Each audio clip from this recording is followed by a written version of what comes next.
Hi there. Today we are going to take a look at a few of the markers in the eyes that teach us about the digestive processes. If you are a health professional, that means you've got an anatomy and physiology course at the college level already completed, and you'd like more information about using iridology in your wellness practice and in your business, please reach out to me. I'd love to chat with you. Welcome. So good to have you with me. I would love it if you would take just a moment to say hello in the chat box and let me know in there if you are new to iridology or if you've got some training in it. That'll help me to know how deep I can go with this and where we want to go with this. So good to see some familiar names. So good to see some new people here as well. Thank you, Claudette, for saying hello. I appreciate that. You will all find that the more you play with me in my sandbox, aka comment in the chat box, the more information you'll get from me. Okay, so do interact with me if you want to make the most of our time together today. Because we are speaking specifically about digestion today, really important that we do this disclaimer. This information is meant for your education only. It is not meant to diagnose or prescribe. You are responsible for any results, good or bad, that result from using this information. Hello, Jody. So good to have you with us. Thank you for saying hi. Brief introduction about myself. I am a level 3 IPA certified iridology instructor and iridologist. Level 3 is the highest level that IPA offers right now for teacher certification, and there are only 5 of us in the world to date. Level 3 was added just about almost 2 years ago, and I was one of the first people to jump on that training and get certified. I have designed and taught many different holistic healing courses, and I've written books that are now out of print. They were self-published and self-distributed, so you won't find them on eBay or on an old book site because they were very limited in distribution.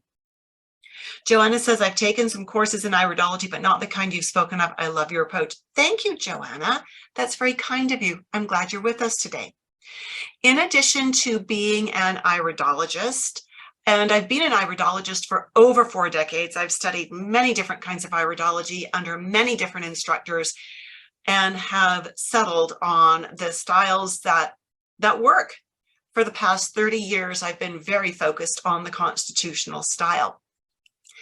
In addition to being an iridologist, I've also got decades of training and experience in nutrition and herbology, and maintain these professional affiliations with 2 nutrition organizations in Canada and 1 herbal organization as well. I love to have questions as we are going through. I try to incorporate those answers as we go. So as we're going through, if you've got questions, please post them in the chat box, and I will do my very best to address them if they fit in with where we're at and if they're appropriate to our topics today. Again, so good to see so many new names and new people here. And I love that, that you are with me today. So welcome. Welcome. And thank you all for those of you who have introduced yourselves and said hello. I am grateful for that interaction. It really does help to fuel me, and it helps me to know where we're going in our conversation today and how deep I can go.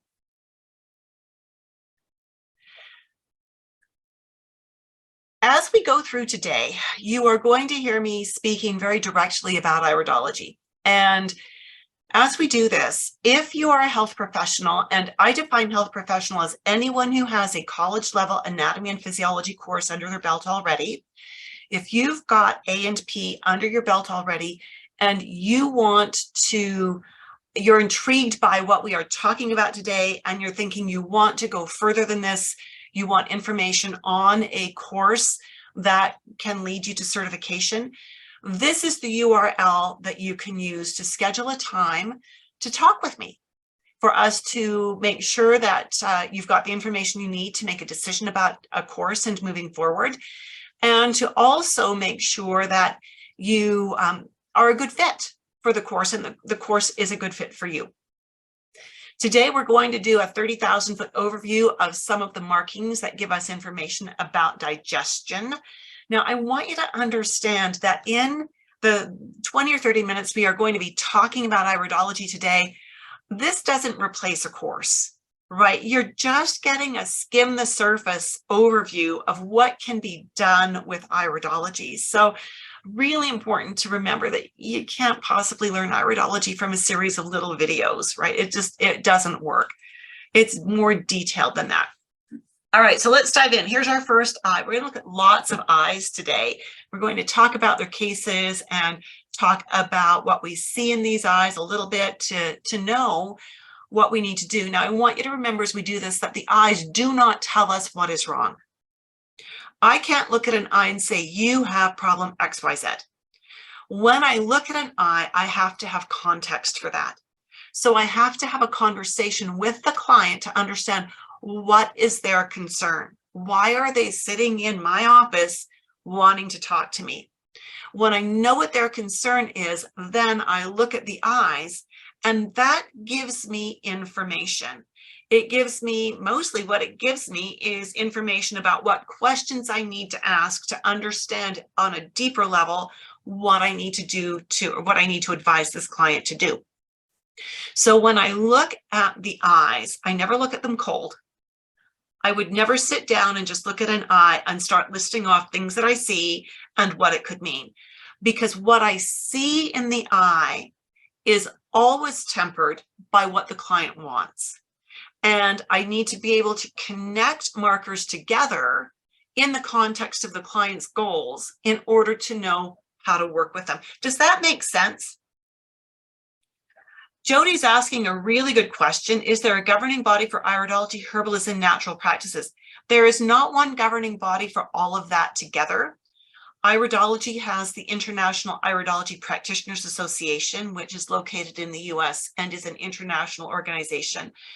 Herbalism and natural practices, each different designation of modality will likely have its own not-for-profit organization. So with the herbs, depending on where you are, in the US, there's the American Herbalist Guild.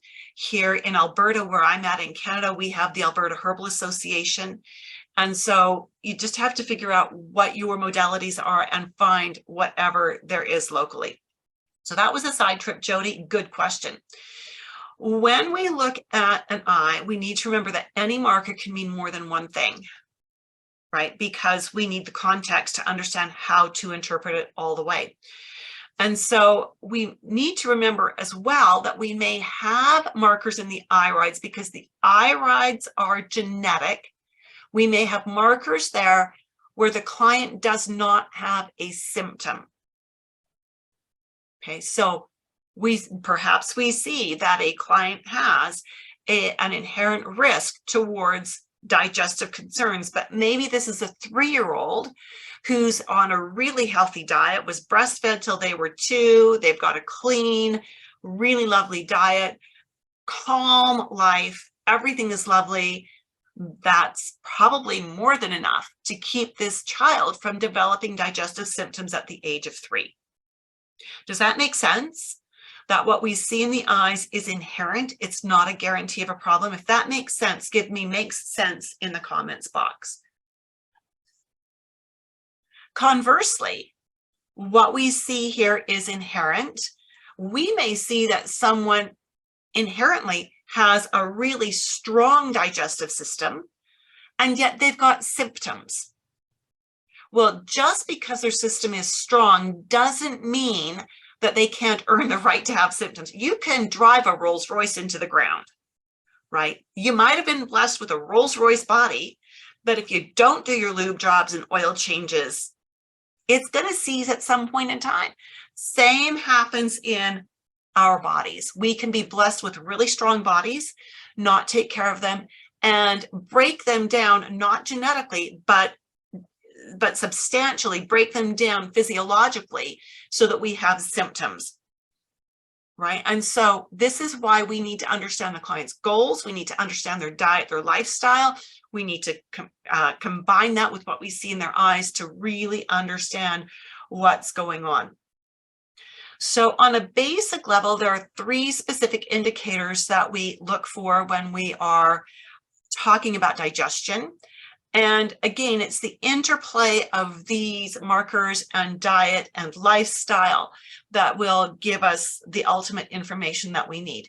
This is why it is so important for you to have anatomy and physiology before you try to learn iridology. There are a lot of instructors out there who will teach anybody, right? They will take anybody into their class. They'll take your money.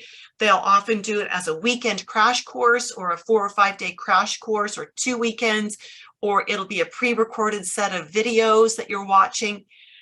But if you don't understand how the body works, you can only ever do iridology, I'm going to make a really harsh statement, at a party game level. You'll never be able to dig deep and really understand what's going on. So today we are going to look at some different markers, at one marker and one other thing that can affect digestion. We don't have time to go into all 3 of the key markers, but we will certainly get into one of them fairly well. All right, so this is a young client of mine. She was 17 when we took these photos.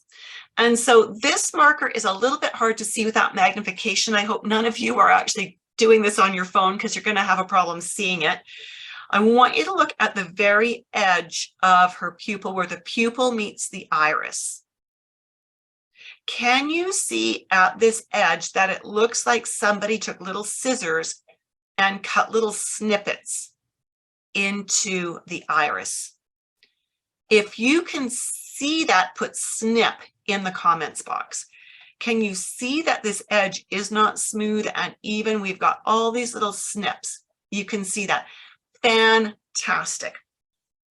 Those little snips create what we call comb teeth because it does look like it's making the teeth on a comb with the iris side of things. Now, this is not present in everyone, but if it is present, it's inherent. That means it's been passed down through the last 3 to 4 generations. It's not something this person has done to themselves. So inherent means it's been passed down. Dynamic means you did it to yourself. 95% of what we see in the iris is inherent. So this young lady inherited the potential to have some digestive issues, particularly at the stomach level. We're not talking intestinal here, we're talking strictly stomach. This is not something that we are going to be able to remove from her eye. We're not going to be able to smooth this out. Our best hope here, there's a couple of things. Number one is that we can prevent her from developing digestive concerns. She's only 17, she's got no obvious symptoms yet. So the goal is to keep her that way. And the second thing is, by starting at this age, by starting before she's had children, we want to improve the integrity of her body as much as we can within those genetic possibilities, so that when she has children, what she does is she passes on something better to her children. Hopefully they learn good lessons and they can pass on better to their children, and we reverse the cycle of breakdown that often happens over generations and turn it into a cycle of strengthening through subsequent generations. Does that make sense? If that makes sense, give me a 1 in the comments box. Fantastic. When we see this, and I love that many of you are dropping 1s and words in the comments. Thank you for that. I love knowing that you are keeping up with this and that it's making sense for you. When we see these comb teeth, the inherent predisposition that this young lady has received from her parents, her grandparents, her great-grandparents, and maybe even her great-great-grandparents is the predisposition towards an insufficient stomach lining. Here's where your A and P comes out. Okay, this is where you need to focus on that A and P. You need to understand, what does the stomach lining look like? What is the stomach made of? It's a muscle. It's made of protein. It has a very convoluted lining. So if this is the stomach wall, this is the lumen or the hollow part of the stomach. We have all these projections in here. Down here, we've got cells that secrete mucus to protect this projection. Up here, we've got cells that secrete acids to digest your proteins. If we don't have enough mucus here, these enzyme releasing cells don't work, because they realize that their goal is to digest protein. If we don't have mucus to protect this, then these enzymes are going to digest this. That's not the goal here. This is not what we want to digest. We want to digest the food that is sitting in the stomach. So this is one of the reasons why it's critical to understand anatomy and physiology really well, because if you see this comb teeth, you see these comb teeth, and you don't understand why that's important, how are you ever going to work with it? You're going to say this person has compromised digestion, so you're going to give them digestive enzymes perhaps, but that's not going to solve the problem at its foundation. That's only going to relieve a symptom. So again, if you could have described the structure and the function of the stomach lining, then you probably got a decent foundation in A and P. And you can use that foundation to launch yourself or to prepare yourself to learn iridology. Trina says that's very interesting. I didn't realize that they can actually reverse a genetic problem and pass on something better for their children. Trina, that's a really good comment, because let me explain it a little bit more deeply. We inherit a range of possibility, right? So if the worldwide range for stomach function is this, and this is your stomach doesn't work at all, you could take it out and it wouldn't make a difference to you. This is you can truly digest everything really well at the stomach level, and there's never going to be a symptom. It's just perfection. Everybody inherits something on that spectrum. So maybe you inherit this chunk out of here. And so you're not taking really great care of yourself. You're manifesting symptoms here at this bottom end. But as you do the good things for yourself, you begin to improve your function to the top end. And now, because you're taking better care of yourself, when your DNA replicates, it replicates with fewer errors, and you're able to begin passing on things from the stronger end of things there, right? And we know with epigenetics that the more we do that's good for our bodies, the more possible it is for us to change how our genes manifest and how they work for us. So we can pass on things that are better. If we can't, we're doomed, right? We're going to end up in a real problem spot. Here's another fellow. Now, I want you to look carefully. This is a fellow who's in his late 60s. Notice he also has comb teeth. So when I see comb teeth, I need to ask some questions. I need to ask, are you burpy or farty? That's going to tell me how their digestion is working. I'm going to ask them, are there foods you've learned to avoid because they don't feel good, right? They don't work for you. They cause a symptom. And then I'm going to take that information and I'm going to dig deeper to understand why my client has this problem. And then I will be able to figure out what to recommend for diet, for lifestyle, for supplements to help them enhance how their body works, how their stomach works. If you're not digesting your foods properly, particularly your proteins, your whole body is going to be compromised, right? Because if you're not breaking your proteins down into amino acids to assimilate the amino acids, you aren't getting the building blocks you need for tissue repair. And that's going to lead to more rapid aging.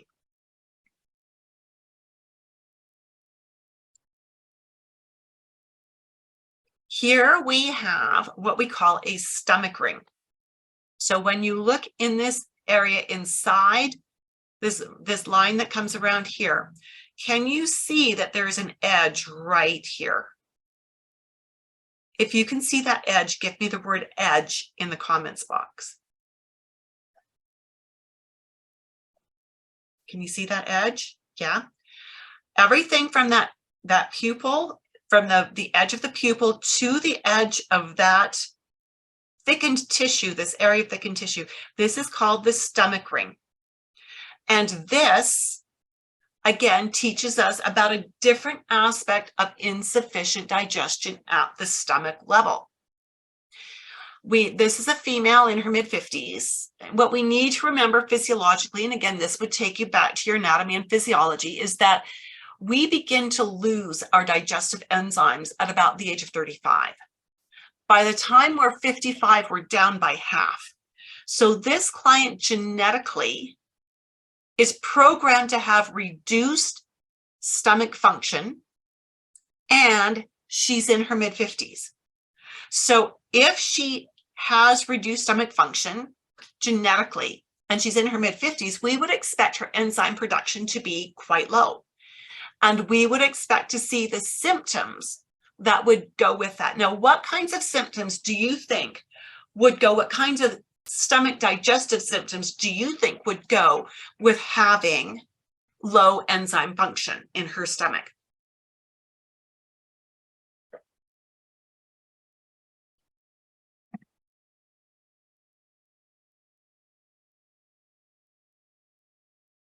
Mucousy stools would be more an intestinal thing, not a stomach thing. Liz, hello, Liz. Acid reflux could certainly be it. Most reflux is not too much acid. Most reflux is too little acid. What other symptoms what might we see if this client does not have good enzyme production at the stomach level? This again is where your A and P comes into play, right? You can see how important having that anatomy under your belt is. Gas, yeah. So Jody, are we talking burping or farting?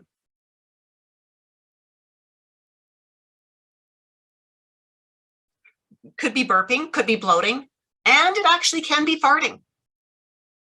Okay, and that, depending on when it's happening in relation to when they eat, depending on what the odors are, tells us what we're talking about here. And Liz calls it flatulence. Yep, we call it farting.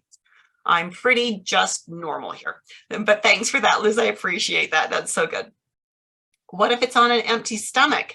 So if they're burping on an empty stomach, then their stomach isn't empty. Okay. Then their stomach isn't empty. They've got food sitting in there way too long. They may not have eaten for quite a while, but if they're still burping, then their stomach isn't empty. This is a young boy. He was 10 years old when he started coming to see me. Now, when we look at his eyes, I'm just going to flip back one here. So here, this ring is out far enough that we can see the edge that is sitting here. Notice that this young man's ring is in really tight. We can't see that edge. I will guarantee that if we could push this line back, we would see an edge, because this is a very different color from some of what we see out here. This is a young boy who came to me with a doctor's diagnosis of ADHD. And these are classic eyes for that. What I really see here, though, is that two things. No, let's just focus on one. He's got all these rings coming around in his eye. These rings are an indication that he functions primarily in the sympathetic nervous system. He is sympathetic dominant, right? So hopefully you remember that from your A and P, sympathetic versus parasympathetic, and what sympathetic means. And so because he functions in sympathetic, it means that his nervous system is constantly shutting down his digestion, right? Because his nervous system is saying, we need to run from the bear. We need to be careful. We need to attend to every little detail, but digestion is not one of those. We need to, oh, that was a fly buzzing by. Oh, that was someone dropping a pencil. Oh, that was a fire truck going past. And they're not able to filter the stimuli to focus on what's important. And so their body goes, but if all of these other things are important right now, because those, knowing what those things are is what's going to save my life, then I'm not going to digest food very well. I'm not going to send energy to digestion, because digestion is parasympathetic, right? Digestion is rest and digest. And so, yeah, this is fight or flight. These people spend a lot of time on that edge of fight or flight.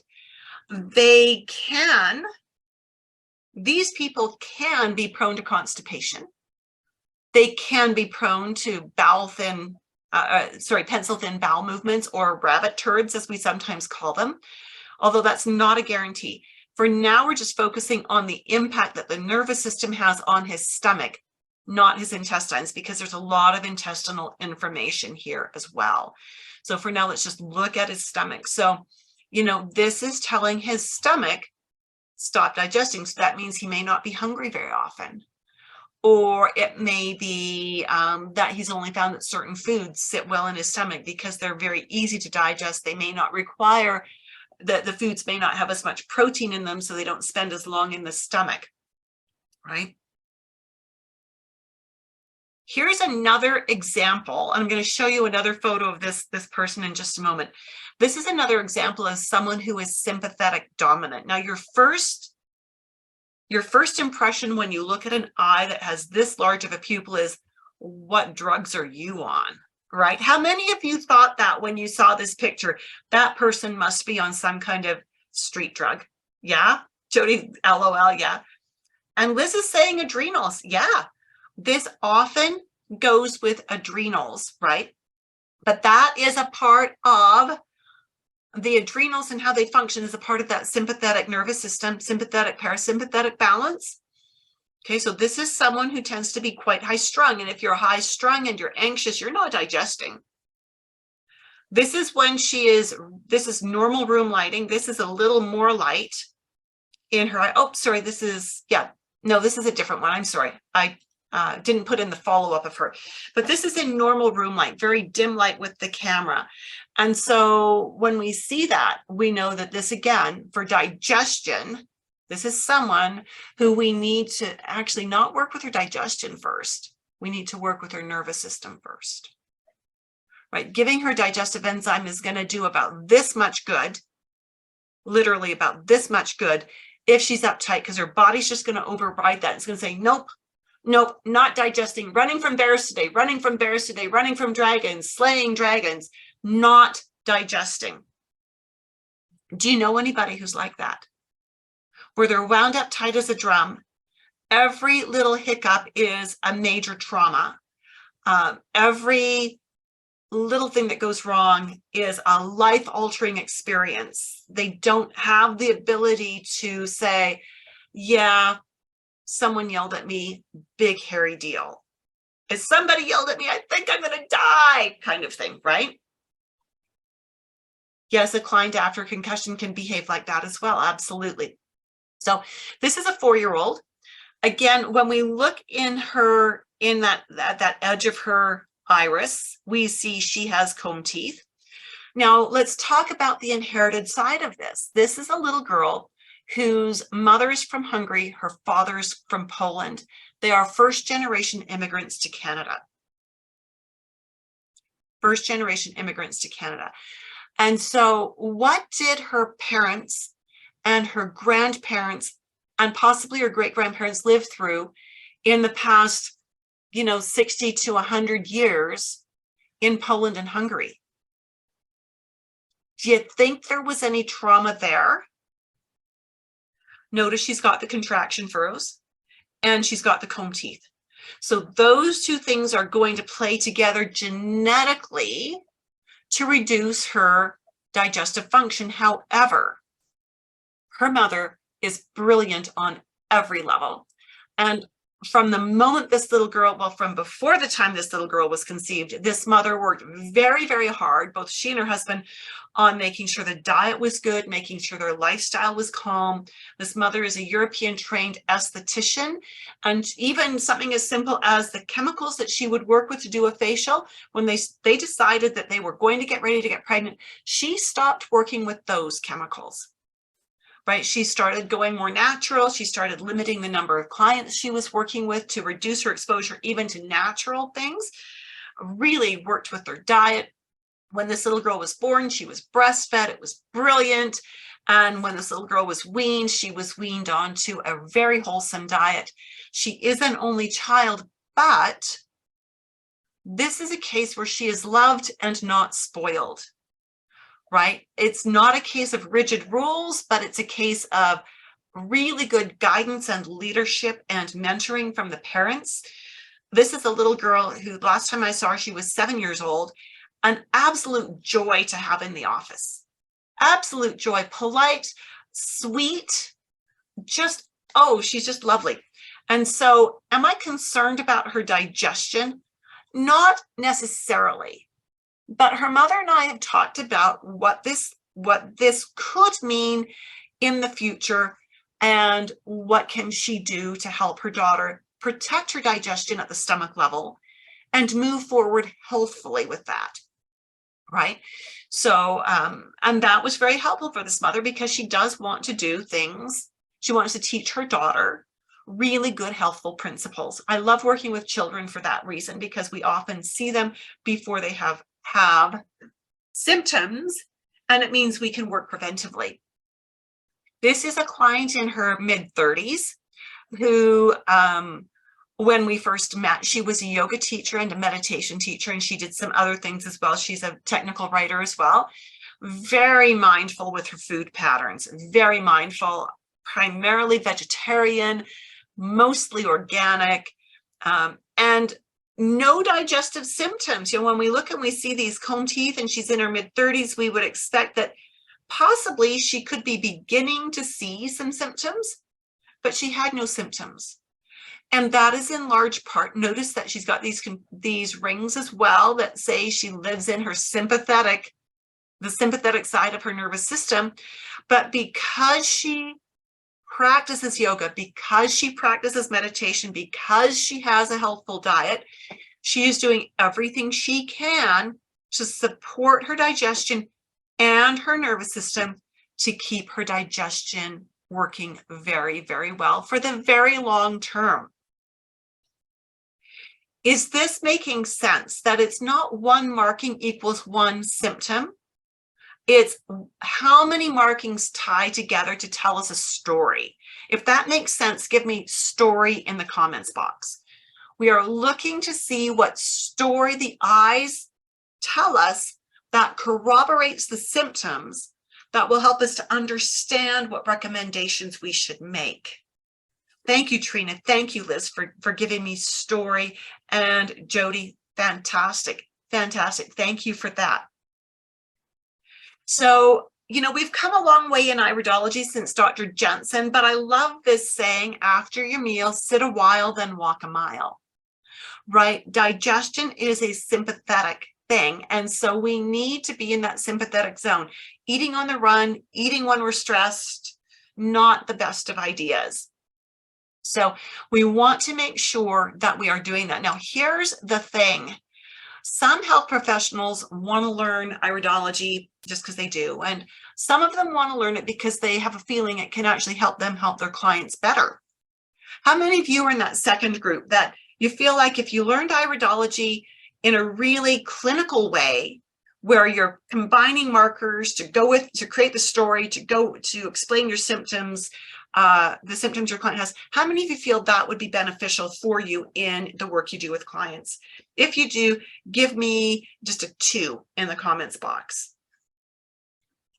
Feel like that would be a good way to learn iridology? Yeah, fantastic. So what a lot of my students find is that when they learn iridology well, the way I teach it, helps them to assess their clients more quickly. It helps them to be more accurate in what they are understanding and recommending.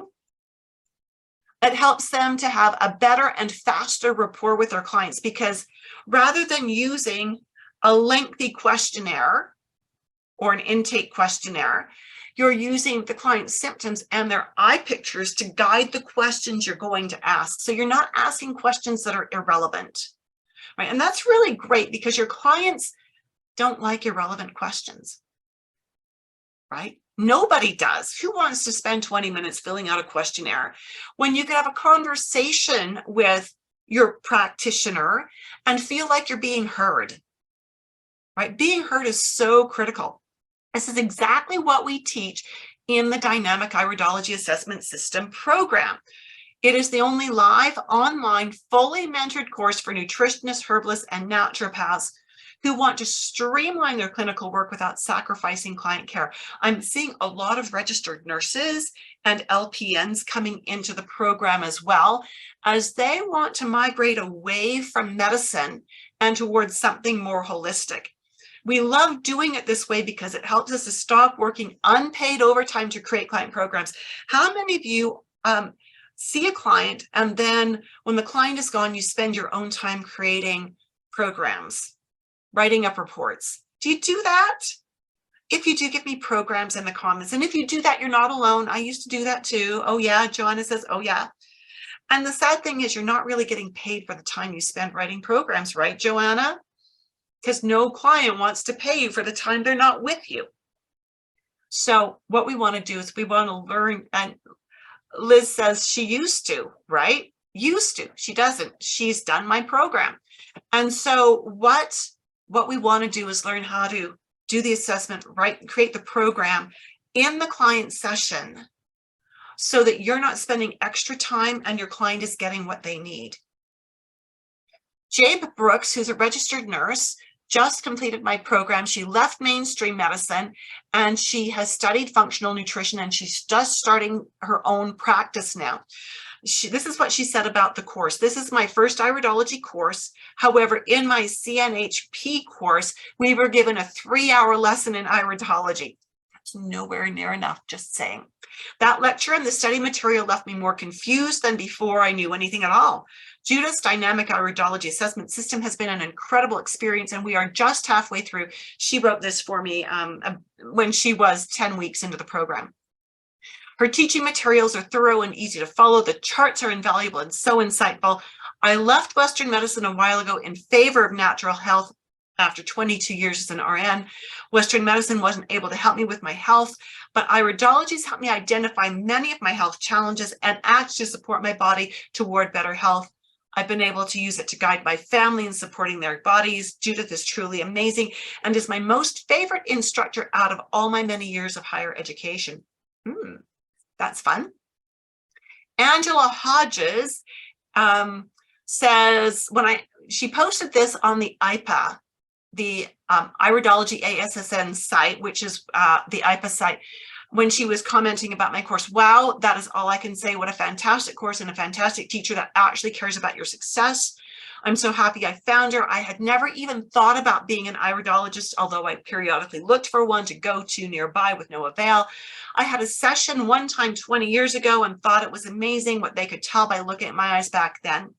I'm a registered dental hygienist and have been for 20 years, but have been studying naturopathy and homeopathic modalities on the side to help my own family. Now I want to open my own business using iridology to help others be healthier.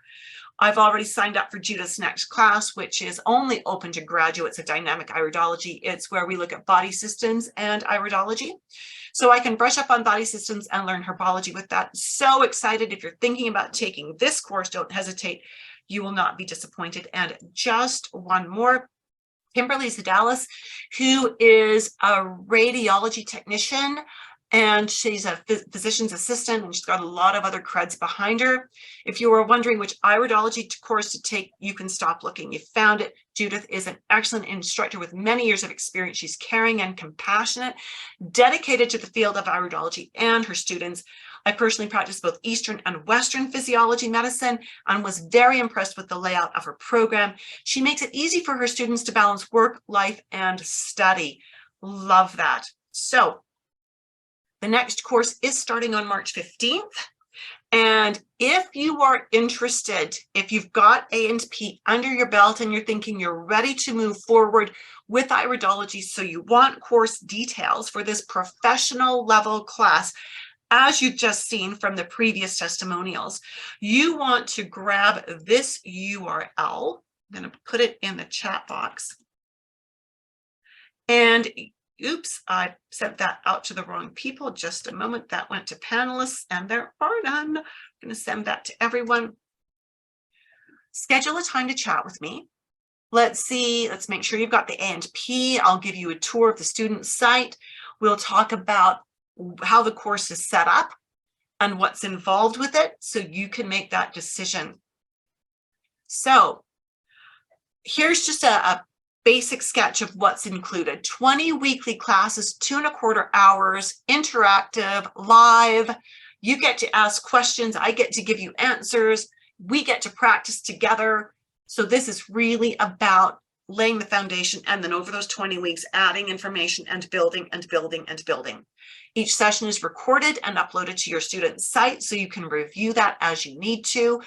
You have access to that for 18 months from your start date, and then you get migrated to another package of information. We do group mentoring via webinar twice each month. So if you've got a case that you're working on and you'd like some insight, if you've got questions about something and you need some help, if you need help with business ideas, we can address all of that in the group mentoring session.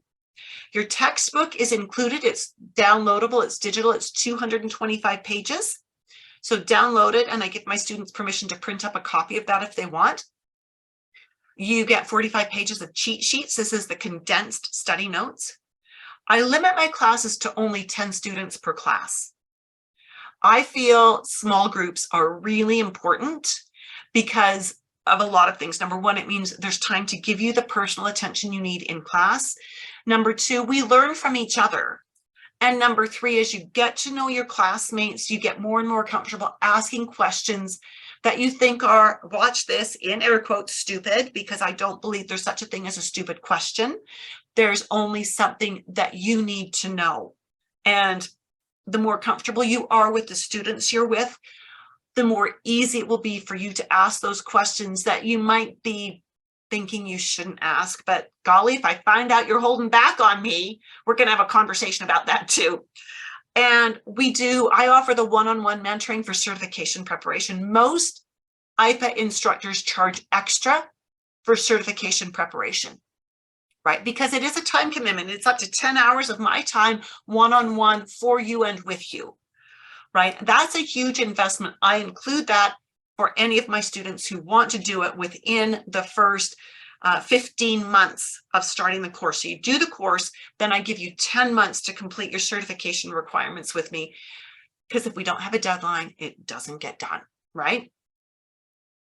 So the next class is starting on March 15th. It's at 4 p.m. Pacific time. Again, if you're interested in details, if you want to have a chat, use that link in the chat box to schedule a time. This is for health professionals, people who have anatomy and physiology under their belt. If you don't have A&P, shoot me a message through Instagram or through Facebook, and I will connect you with a course that I think is ideal for getting your A&P.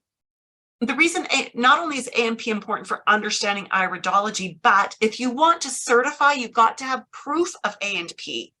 IPA will require that, or they will require a copy of your current license. So if you're a registered nurse, a registered massage therapist, a naturopath, if you're something that has a licensure that would have required A&P in your training, that licensure is okay, that's adequate, but you've got to have it. So get it first so that we can go deeper with iridology, right?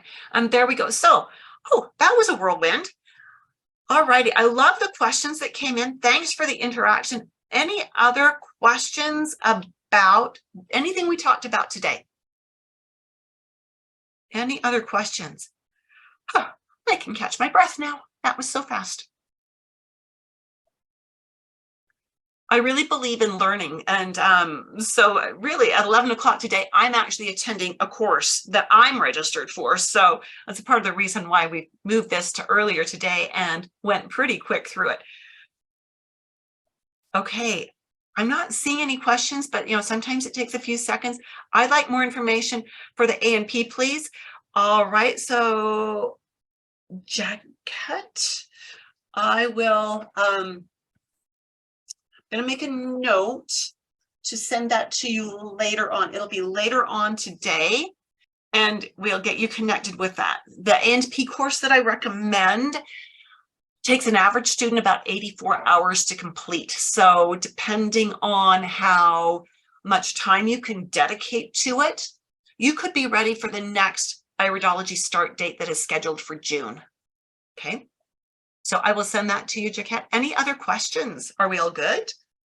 Wonderful. Thank you so much for being with me today. I hope that was beneficial, and I look forward to seeing you in the course at some time in the near future. How was that? Would you do me a favor? Would you take a moment to like this video and drop a comment below? It helps to make the video more visible to people who want to learn about iridology. Thanks so much.